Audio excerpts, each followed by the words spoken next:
Okay, well, here we have the trenchers that are going to be used for the new house site. You can see there is the trencher that Dad is using to continue on. It's moving about a foot every minute.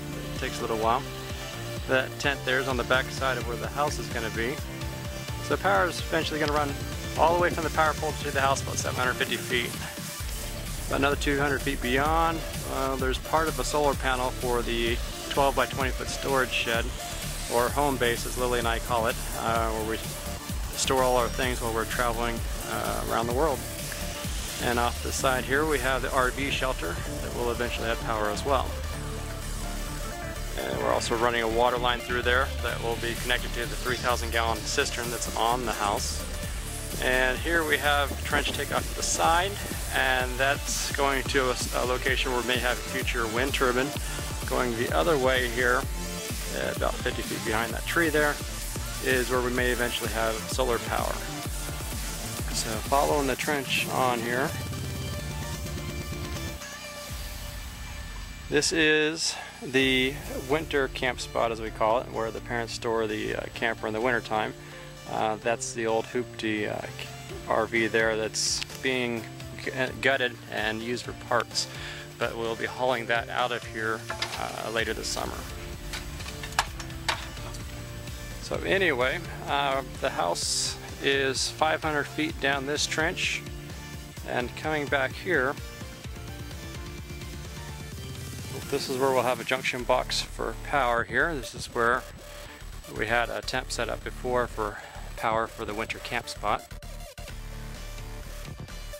And we trimmed just enough of this part of the forest here to run the trencher through to keep the shortest distance, to avoid voltage drops, so we'll have more power available and more efficiency with it. It wasn't easy getting the trencher through here. There's 100 feet. Alright, down here on this side, when I bought this property, we found this old truck bed back in the woods, and Dad decided to be creative and build a little log cabin on it for the kids to play in. Alright, continuing on, our last 100 feet.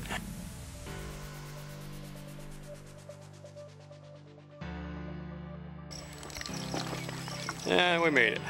The power pole for the property. So this is the edge of the property with the 7.5 acres I have. This here is there are 4 lots to make up another acre. And down there we have another lot on the other side of that road, and beyond is the lot that's next to the lake. So it's nice having property that connects to other properties that eventually connect to the lake. And that was showing the first part of the trenching through the woods. There's a 500-foot length trench coming out this way. That white post there is going to be extra water source for the pond, which the pond is pretty small right now. It's going to be expanded when put in the septic system. But any overage of water that we have, or extra water we have in the 3,000 gallon cistern, will be pumped up into the pond through that pipe there. So this is a 500-foot long trench here, coming down towards the house site. Past the house, there's the edge of the foundation for the house. Finishing up the last bit of trenching here. And right beyond those spools there is where there's going to be a junction box. That's going to split off the power to the house and different places. So here I am on top of the, this is our 1-inch drain rock. It's going to go into our rubble trench foundation once we dig all that up there.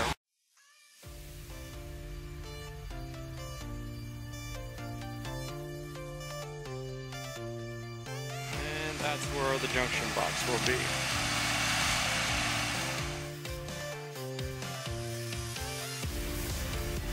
Another 160 feet, this trench continues to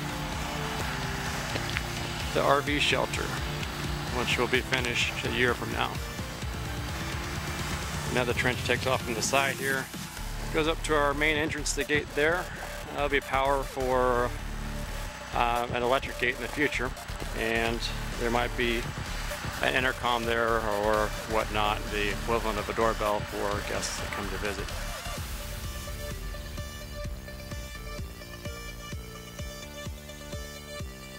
And there will be a septic drain here that goes down to the same septic system as the house, and we'll have a power panel here, and then another trench that leaves the RV shelter's power panel will come down this way, and we'll include some water as well. This here is the current outhouse. 2 years ago I spent an entire week just digging and digging every day for more than 10 hours a day until it had a hole that was 3.5 feet wide by 3 feet by 8 feet deep. So that outhouse should last a long time. So up here we brought the trencher straight through the woods. I'm going to follow this path down. And previous owners of this property had planned to build a house down here but never finished it. They put in the concrete foundation, but this slope down here is the area they dug out. So our trench is deeper in the ground now. And as you can see, this is the first. We've trenched over 1,000 feet on this property, and down here we came across a lot of rock.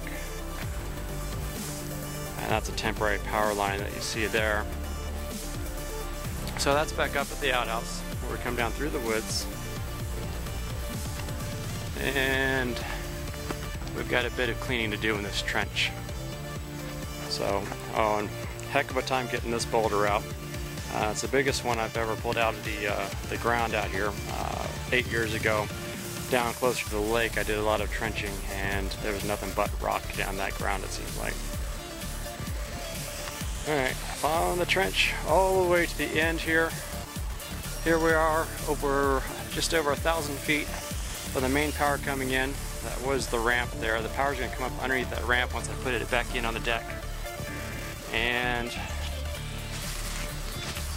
5 years ago, back in 2009, is when I bought this property. 2010, I built this 12 by 20 foot storage shed, which this is where Lily and I store everything when we travel the country.